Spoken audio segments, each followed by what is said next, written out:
Hey everybody, it's the dude here to bring you another video. This week on The Walking Dead, we got things that I have been waiting for since the season premiere. Big, huge character moments and decisions that give us resolution and set us up for the season finale. So let's just dive on into it. Here is my review and analysis of episode 7.14 of The Walking Dead, The Other Side. We open at the Hilltop with Maggie. And yes, we finally get introduced to the Hilltop's blacksmith. Wait, no. Oh, shit. Man, I've been waiting for them to introduce that blacksmith by name since season 6. He's in the comics, and I just love him so much. And we've come very close in the past, but still making some arrowheads seem to be as close as we're gonna get for now. Maggie is training the Hilltoppers. Her and Enid are acing some shots with a knife. Inside with her own knife, we see Sasha sharpening it. All these little scenes at the opening of this episode take place before the end of episode 12, where Rosita came to recruit Sasha. And since the end of episode 5 at the Hilltop, where we saw for the first time Sasha sharpening her knife, it seems that before Rosita showed up, Sasha was kind of stuck, simply preparing and not acting. With Enid, we see Maggie checking up on the baby. We see both her and Sasha preparing for different things. Maggie's making a list of the things that the Hilltop needs, building up the community, while Sasha is planning her attack.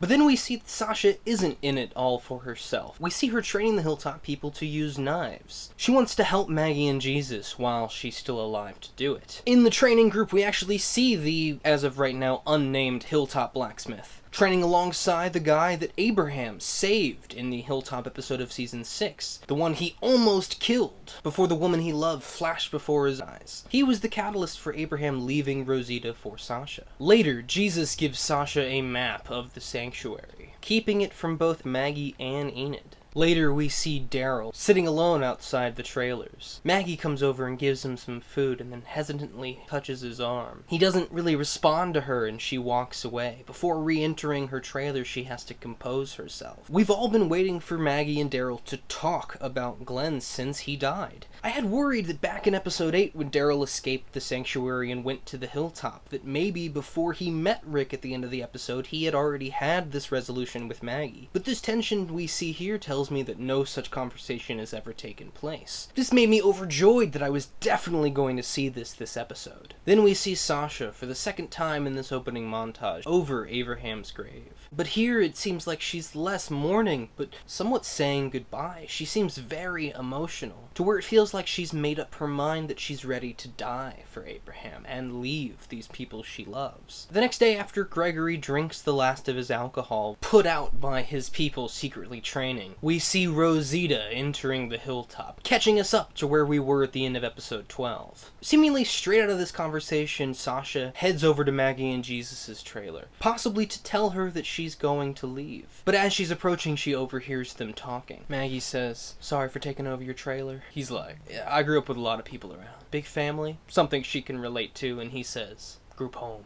This isn't like that though. For the first time I feel like I belong. When I was first here, I always found it hard to get close to anyone. Neighbors, friends, boyfriends. Oh shit! Jesus is gay.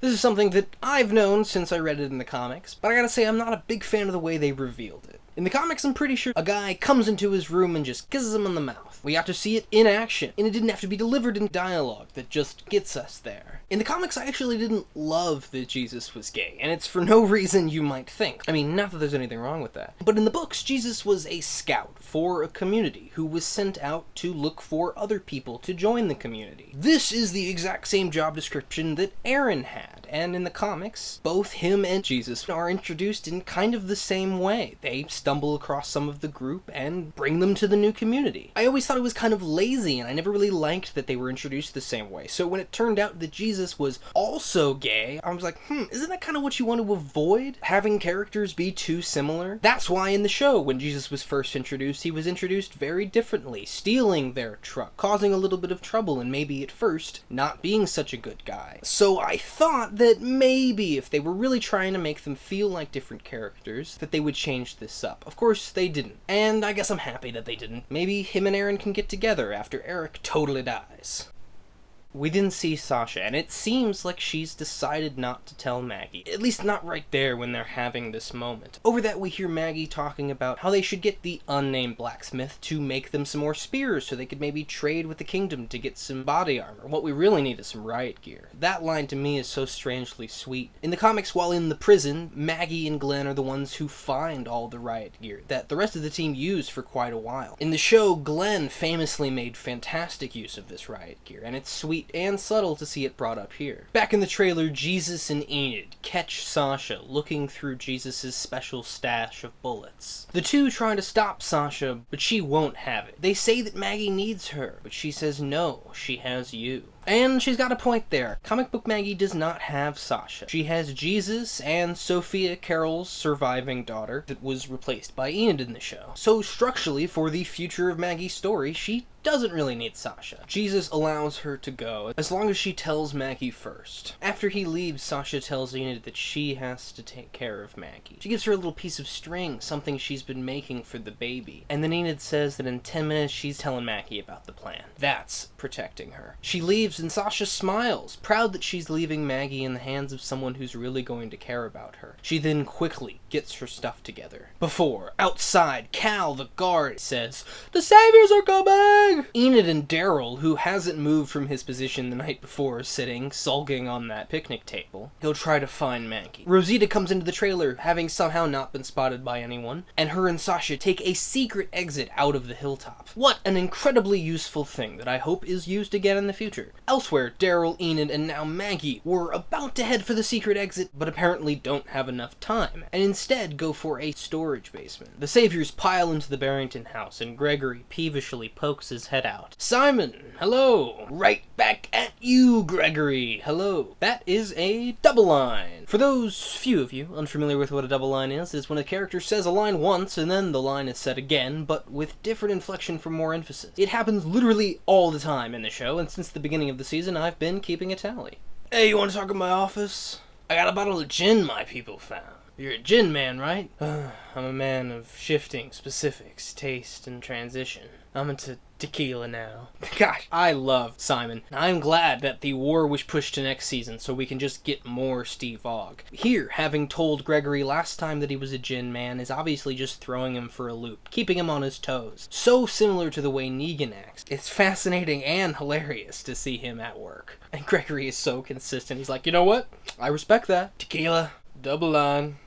At first I assumed that the saviors were here for Daryl, but I like how they subvert our expectations here, making us think that he's asking Gregory about Daryl when he's actually asking for the doctor. Out in the world, Sasha and Rosita are trying to fix up a car to get to the sanctuary. Sasha's like, "If this one works, I need to siphon some gas. I need to find some. There's an empty water bottle right there." Just then, as Sasha reaches for the bottle, Rosita sees the necklace she made for Abraham that Sasha has been wearing since Jesus gave it to her. When I found out that these two were going on this suicide mission, I got so excited about this necklace. I thought it was going to be pivotal in the downfall of this mission. But Rosita says, "Like it? I made it. Car's dead." She stands up. And to me, it feels a little brushed off. Rosita didn't seem to be too thrown off, and Sasha keeps it. I gotta say, I'm a little disappointed, but it's not impossible that this necklace will become more important later. Later, by another car, Sasha asks her, "Where'd you learn to disarm bombs?" And she says, "Someone I knew." Then, thinking that Sasha might assume it was Abraham, says, "Not him. Listen, I'm not here to get to know you, so either we talk about the mission or we don't." Sasha walks away a little too dramatically and says, "Okay." She tells her about a building right across from the sanctuary that would have a perfect eye line into the sanctuary courtyard past the zombies. To me, it feels like if I was Negan, I would make sure that all surrounding buildings to the sanctuary were in some way blocked off, made inaccessible, so no one could get a killer sniping position like they get later. Rosita gets out of the car in a hurry. Sasha says, "You see a problem with that? I want to make sure we get it. That means we go in. If we shoot from a distance and miss, we don't get another chance. I won't miss. Even if you shoot and graze him, I won't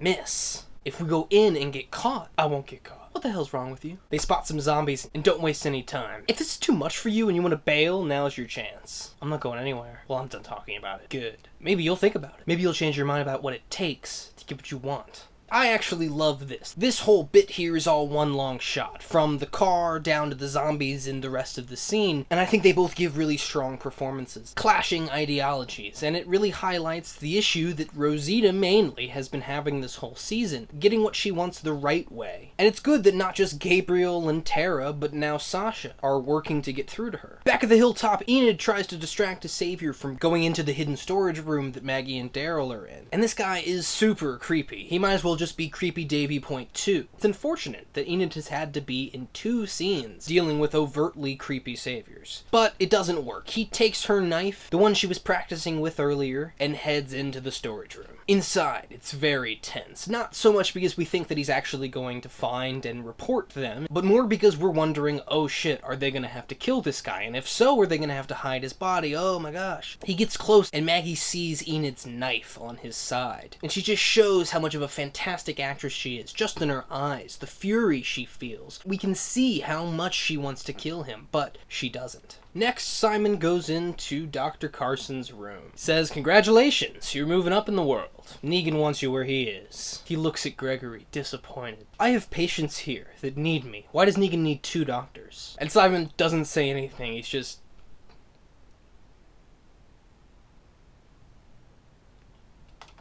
Well, I think my look may have conveyed the information. People say I have an expressive face. But if not, let me do a double line. Why do we need 2 doctors? Answer, we don't. And Harlan understands. Calling the other Dr. Carson his brother, confirming their relation. The doctor wants to make sure that all of his patients are taken care of, and he has little faith that Gregory will answer his wish. Simon then shows Gregory what he's getting in return, a giant case of aspirin. This, of course, doesn't really please Gregory, and he goes to talk to Simon outside. He says, look, I have proven that I can work with Negan, but I gotta hang on to my people's trust, otherwise you might not know who will take over, and they might not be so cooperative. They might have crazy ideas. Who? I don't know, I'm just considering worst case scenarios. What I'm saying is I know human nature, and it isn't inconceivable. Huh, I hear your concern. I'm not sensitive to it. Simon tells him that if he's having these problems, he should come to see him, and he gives Gregory the location of either the sanctuary or the outpost that Simon's in charge of. We're not really sure. All that we can be sure of is that this is definitely setting up that Gregory is going to turn to the dark side. Back in the storage compartment with Maggie and Daryl, the Savior is making another round and gets very close to them again. Daryl is about to lunge at him with his knife, but Maggie holds him back, just like she held herself back. Once he leaves, they stop hiding, and Maggie says, you were gonna kill that guy. He's gonna find us. He wasn't. And he didn't. He deserved to die. Finally, we're getting this conversation. In the last 2 episodes Daryl has been in, he has been a part of major conversations that I've been waiting for at least a year. Ever since you got here, you haven't said a word to me. He's still facing away from her. Would you look at me, please? He dips his head and turns, sniffing. You can tell that he's already starting to break down. She gets more in his eye line. I'm sorry. I'm sorry. Was it your fault? It was. No, it wasn't. You're one of the good things in this world. That's what Glenn thought. And he would know, because he was one of the good things too. I wanted to kill that guy too. I want to string them all up and watch them die. But we have to win. And she hugs him. Help me win. I love Daryl and Maggie so much. Oh my gosh. They didn't say a lot, but I could feel so much. And it was a beautiful scene that was absolutely worth the wait. Next, all of the Hilltop colony is watching as Simon leaves with the doctor. Everyone is looking to Gregory, disappointed. And we can see that he feels up against it, like he doesn't have an ally in anyone. Possibly further pushing him to turn on his people. Because they aren't really his people. Back in the world, Sasha and Rosita are still looking for a car. They see many in a fenced-off car lot full of zombies. Rosita uses a bottle of gas to burn a car, drawing the zombies near so they can get away. Isn't that the same bottle of gas that Sasha must have just siphoned that they were going to use in the car that they inevitably found? Why waste it like this? Didn't make any sense to me, but nevertheless they are on their way. Having made it to the sanctuary, Sasha is looking through her rifle at Eugene, who is still, as we saw him at the end of episode 11, commanding people on the fence. We see that the fence is now lined with zombies that are covered in Eugene's patented melted zombie helmet. Amazingly, these two have made it to a perfect sniping position, which again I think is silly. Why isn't there a savior sniper here waiting for anyone who's coming around? It just doesn't make sense that they're able to do this. Sasha turns to Rosita. Eugene's out there. It looks like he's ordering people around. And Rosita says, as confidently as all of us fans,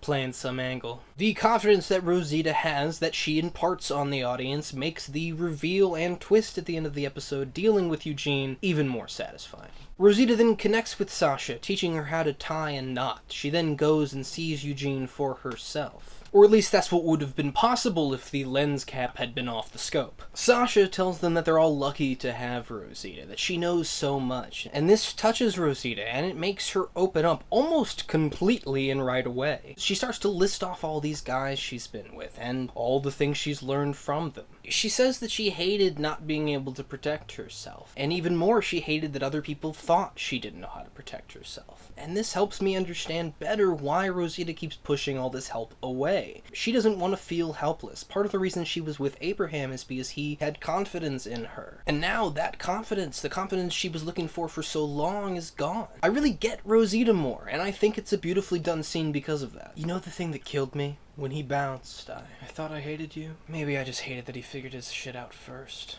It was stupid to wait so much time. Now I'll never get to tell Abraham I was happy he was happy. Oh. In the comics, right before Abraham gets the arrow through the eye from Dwight, he's talking to Eugene. He's just broken up with Rosita for Holly, a character who was very quickly written off the show, and he says, you know, I just want her to be happy. In the show, we never really got that moment from him, but I'm so happy to get it from her. I think when it really matters. And she asked Sasha, were you happy? I was. It wasn't his time. Abraham would have wanted to go out fighting, and the asshole with the bat took that away too. To go out with a point to going out. She looks up to her. I guess we all want that. And the two say that they got each other's back. Ooh, love it! This is Abraham's story. I was so disappointed that he got the bat first, and at all for that matter, but this makes it, in a way, worth it. In episode 12 with Rick and Michonne, we see them talking about Glenn, how it makes them feel, and to see these two, the other side of the coin, talking about Abraham, it really brings it all together. They're saying things that I agree with. He should have gone out fighting. It's what he would have wanted, and for them to feel that and to say it just makes me so happy. And Sasha's right. Both of these two want to go out with a purpose. But of course it won't be both of them. Just then Simon gets to the sanctuary with the doctor, and Negan comes out. Ooh, the tension. We feel like Sasha might get a shot, but of course, no she won't. One moment the doctor's in the way, which Maggie desperately needs. The other, Eugene's in the way, and before you know it, he's in the sanctuary. They turn on their walkie-talkie to see what's up, and they hear, "This is Dr. Eugene Porter, Chief Engineer. I'm gonna need a dozen more walkers in the local parlance for expanding the fence protocol. Negan will be indisposed in the boudoir, so direct all your questions to me, Dr. Eugene Porter." Chief Engineer, also known as Negan. He also commands some saviors to go out into the surrounding area and make sure no funny business is going on, meaning that there has to be a change of plan. These two are going in to get Eugene, who is obviously playing the long con. Back at the Hilltop, Gregory has called Jesus into his study. He's got new assignments for people, and Jesus is like, "Oh, you must be really worried if you're trying to split everybody up." And Gregory says, "You shouldn't talk to me like that. Who knows what'll happen with all these saviors coming around." Did you just threaten me?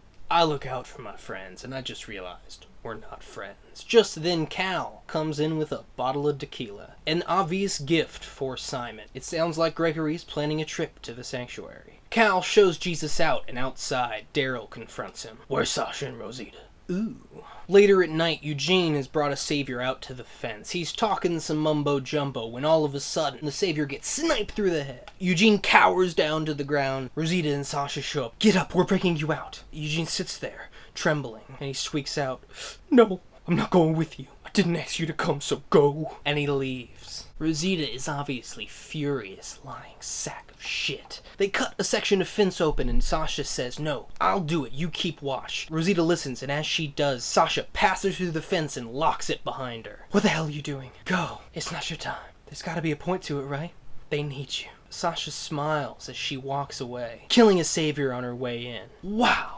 Rosita's furious, slamming on the fence, but then runs away. She settles and then looks up to see a shadowy figure. It looks like Daryl, and must be. He just asked where they went. Jesus, of course, told him. Oh, but no. Next episode, Daryl's going to Oceanside with Rick and co, meaning this is Dwight. Rosita's plan to infiltrate the sanctuary is going to be much less physical than she thought, and I think she's clearly in a position to bring Dwight over. Those two have been building to this since Denise died. Rosita. I'll give it to you that this alliance probably would be more complex and difficult to swallow for Rosita if Dwight had killed Abraham instead of Denise, but I still don't think she'll be easily swayed. And that's a wrap for the episode. Wow. Now let's talk about Sasha. At the beginning of the season in my death predictions, I said that anyone who survived the lineup in episode 1 was safe. But season finales tend to bridge the gap to the next season. So, based on what we've just seen, and the fact that Sasha is going to be in the new Star Trek series, looks like she's gonna die. And she has been set up in the perfect position to replace the character who stole Abraham from Rosita in the comics, Holly. In the scenes from next week, we've seen Negan standing in a doorway of what looks like a cell looking down. There is no way that's not Sasha. This episode did not disappoint in giving me the resolution I wanted with both Daryl and Maggie and Sasha and Rosita. And let's not forget about Eugene, who, although we were all pretty sure wanted to go home, but seems to have definitively switched. Granted, I don't think that was the right time for him to leave. If he had run away like Daryl, he would be called a traitor. He's playing a long game, but when will it stop? And will he try to help Sasha? Will he let her fate be sealed? I don't know, but I am so excited. Alright everybody, that is all for me. Tell me what you thought of my review and the episode down in the comments section. Please, if you haven't already, subscribe, leave a like, follow me on Twitter, and watch it again. This has been The Dude. See ya.